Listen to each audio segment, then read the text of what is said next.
What's up guys, it's Matt with Galaxy Games 843. We are back with another collection video. Today we're at the arcade, and guys, it's been roughly 2 weeks since we've collected from the arcade, but since then we've added the mystery cups machine. So we're coming here today to see how well it did, and if you've watched some of our previous live streams, you'll see the mystery cups machine is pretty popular, guys. So like I said, make sure you watch all the way to the end of the video. You're going to see how much how well each machine here did. Of course, we're not going to do the bulk vending, except for the Pokemon cards in this video, because we always like to check the levels of that.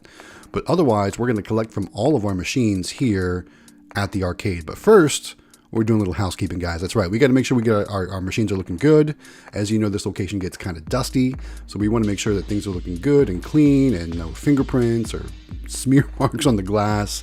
Because let's be honest, guys, when you have an arcade, things can get kind of gross. So we just want to make sure things are looking good. All right, kicking it off. I don't know if you see there in the shop, but we're going to use our new scale today, guys. That's right. We got a new scale, just like the one Quick Play uses. So no more are we using that cup and postal scale method. We got the real deal, guys. We're big time now. All right, so we're kicking it off with the jewelry box machine. We're going to go ahead and take the money out. A few quarters in there, but look at those dollars, guys. You know, this machine's a $1 per play machine, so it usually gets more dollars than quarters, and we'll take it. All right, we'll put those in the bank bag, and we'll move on to the next machine. Now, as we work through the machines, we're going to do a little bit of indoor housekeeping in the machines, and then do the collection. So in this case, we're straightening up all the jewelry inside, making sure all that bling can be seen pretty well. Sometimes when people are playing the game, they'll, knock things out of the containers and whatnot. So like in this case here, we have to fix this container, just make it look good. There we go. And I do have a bunch of gold watches and bracelets and other jewelry and stuff like that. Some Bitcoins in there, all kinds of cool stuff. So definitely some cool stuff that people want to play for. So you got to make sure they can see it good. So that's why we're doing some housekeeping in there. All right, next we're going to move on to the hot stuff machine. This is the one that has all of the emoji plush in it. And we're going to make that look good inside as well. What we need to do is arrange things around so people can see the prizes. Because guys, you want to make sure people can see your prizes, so that way they'll want to play for your prizes. So as we open up the top here, you can see things are just kind of scattered around. You can't see the faces on the emoji, so we're going to make sure that they can see those faces and that people are going to want to play for them. There we go. Got an alien head in there, some heart eye emojis, a little burrito in the front there. I'm not sure how well that big claw is going to pick up that burrito. I might have to move that to the other plush machine. We'll see what happens. But there we go. Just making it look good so you can see all those emojis in there. All right, getting that top part locked back up. Let's go ahead and move on to the collection. Now this machine, remember, it doesn't catch all the quarters as they put them into the coin door. So I'm going to spend a moment here fishing quarters out from behind that coin door. And I know it can be a pain, but at least it's not as bad as it used to be, right? Remember some of the previous videos at that old game store location that we lost. This machine was there, and this machine always had like, $10 worth of quarters just sitting back there. It took me forever to get it cleared out, but no longer the case. All right, let's go ahead and get the bottom part unlocked, and that will get the rest of the quarters out of the machine. Let's see, what are we doing? I'm looking for the right keys. That's the one thing, when you got multiple locks and you got to find the keys, it can be a hassle. But here we go, here's the quarters. Not too bad, not too bad. It covered the bottom of the coin box pretty nicely. Yeah, so we'll get that collected, get that locked up, and then we'll go ahead and pull the bills out of the machine there. Let's see how it did bills-wise. Not too great, just a couple bills. Definitely the other machines did better, but that's okay. Like I said, people are probably playing more of the mystery cups now than the plush claw machines, even though this plush claw machine is having winners left and right when they do play. So I don't know if you noticed with how many emoji plush we're missing from the last time. It's had quite a few winners, even though not that many plays. I know that claw is set pretty strong, so hopefully people will keep winning, because I need to get some of those emoji plush out of my inventory. All right, next up is the toy taxi. We're going to move all 3 locks. Then we're going to go ahead and start with the top. Arrange things so they look nice, again, so people want to play, so they see the prizes that are in there and want to play. And this one has some licensed plush in it. It's got SpongeBob, it's got, there's a Scooby-Doo Fred right there. It's got, what else is in there? Some Dippin' Dot prizes. I also made sure that I put that orange tiger up there, because there's a lot of Clemson fans down here, guys. So I put that orange tiger out hoping that maybe some of the Clemson fans would want to play for that. We'll see how that goes. Anyway, put SpongeBob in the back there, avocado in the front, pineapples right there, a couple more other animals. Again, this machine has some licensed stuff in it and some non-licensed, and it seems to do pretty well. So let's go and do the collection. Let's see how well it did this time around. Put the lock on there, and we're going to move on first. We're going to open up the coin door and then open up the coin box first. Then we'll do the cash. Again, looking to see which key I need to use. So here we go with the coin box.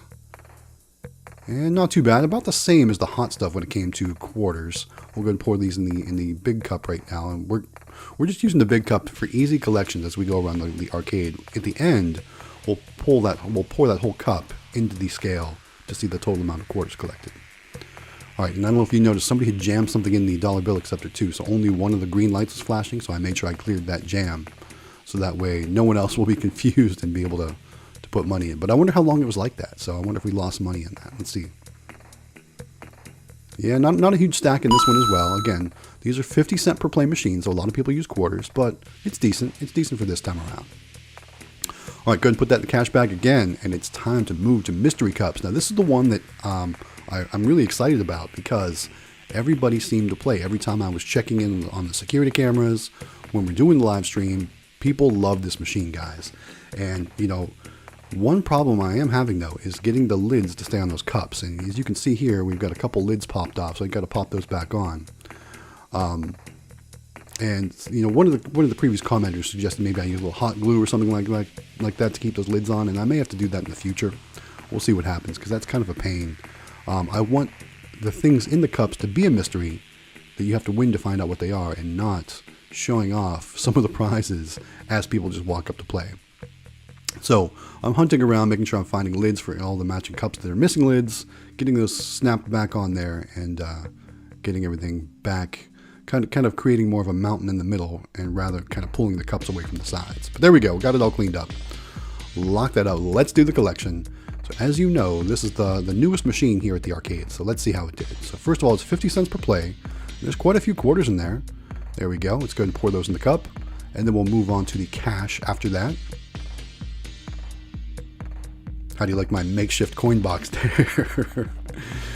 All right, here we go. Let's do the cash. So not too bad of a stack, guys. Look at that. Like I said, this is probably one of the more popular machines. And look, guys, there's a $5 bill in there too. So somebody put $5 or played 10 games at one time because it's 50 cents per play. I thought that was pretty cool. All right, so definitely success with the Mystery Cups machine. Now let's go and move on to the Stacker machine. And the Stacker, I don't have the new prize for the prize that's been won in that bottom major prize yet. So we're still looking for some sort of Elite Trainer box, and I still can't find any, guys. My stores are not even carrying Pokemon cards anymore right now, like Walmarts and Targets. They've stopped carrying Pokemon cards, I guess, due to practices from resellers and things like that. I don't know. But if you guys see Elite Trainer boxes and Pokemon cards in your area, put it down in the comments. Let me know what you're finding, because, guys, I need to find something. I need to find some Elite Trainer boxes, both for the game store location and for this location. All right, we got two more machines we're going to collect from. We're going to collect from this Candy Crane, and we're going to collect from the Pokemon card machine, only because we need to see how the inventory level is doing on the Pokemon card machine. All right, few quarters in there, not too bad, not too bad. This machine is not my favorite machine. Probably one of the first ones I'll sell when we cycle through all the bulk stuff and start moving on, getting newer and better machines. Who knows? We'll see what happens. All right, opening up the Pokemon trading card machine, checking the inventory levels. I'm going to have to bring some of those up pretty soon. Not yet, but pretty soon. There's the quarters for that. We'll pour those in the cup, put that back in, and I think it's time to weigh our quarters, guys, because that's going to be the last machine we're going to collect from.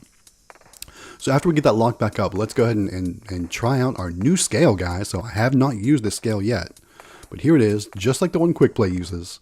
We're big time now, guys. Let's turn it on. Let's let it power up, and then we're going to pour the quarters in there, and you're going to see just how many quarters we collected from those machines. Here we go. All right, guys, looks like $90.25 in quarters. There we go, $90.25, not including the bills. All I can say is, after bringing the bills home and adding the quarters to the total, we had a nice little profit compared to the amount of money we pay in rent. So this location is definitely becoming profitable, guys, which is a good thing. You know, I was worried that it wouldn't be profitable, but it is being profitable. So we're coming out in the green, guys, and that's all that matters. So as this location continues to grow and get better, I'm starting to think about other locations as well, and maybe something in the future. So who knows? Maybe someday you'll see something like Claw Kicker does with us. Who knows? We'll see what happens. Maybe we'll have nicer arcades and malls or something like that. Like I said, as this grows and as things get better, especially with the pandemic, I think you'll see some better results from us coming forward. So we're just going to pour all those quarters into the coin changer machine, and we'll go ahead and collect the bills from the coin changer. Now, I don't count that as profit, because all I'm really doing is exchanging money in that case. I'm exchanging quarters for bills. And a lot of people in the live stream always say you've got people coming and just buying your quarters. And guys, like I said before, I'm totally fine with that. I always have too many quarters, so I'm totally fine with people coming and using our change machine, even though they're not playing games, to get quarters. Totally fine. So anybody out there, if you want to come use our change machines, you are more than welcome to do so. All right. So now that we've got all the collections done, we've got all the money pulled, it's time to do our cleanup, our final looks, our lock checks, all that stuff to make sure things are good to go. I like to make sure that all locks are locked, everything's looking good, everything's working good. I'm just doing a once over to making sure before we wrap this video up. All right, here's our final look, guys. So as you know, this is at a flea market and it is arcade, and yeah, so it is what it is, guys. Let's go and wrap this video up. Hey guys, thanks for making it all the way to the end of the video. Again, don't forget to subscribe to the channel. We're working on our next milestone and we need your help to get there. So if you haven't done so yet, click that subscribe button, click that bell notification so you get notified when our new videos and our live streams go live. While you're down there, don't forget to give us a thumbs up to like the video and also share our videos. Again, we appreciate your support and thank you so much for watching our videos, guys. All right, it's time to wrap this video up. This is Matt with Galaxy Games 843. We'll see you next time.